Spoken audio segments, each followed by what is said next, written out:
How to add another Facebook account to my phone. First of all, go ahead and open up the Facebook application on your phone.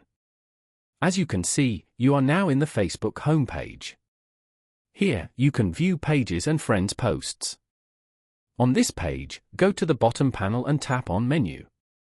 Scroll down to the end and tap on Log Out to log out of your account. Tap on Log Out again to confirm. Now, tap on Use another profile under your previous profiles. Here, fill in the login details for your other profile. Then, tap on Login. You have now successfully added and logged into your other Facebook profile. This way, you can have more control over your experience on Facebook.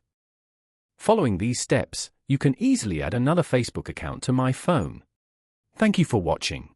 Please leave a like if this tutorial helped you, or leave a comment below if you have any questions related to the video.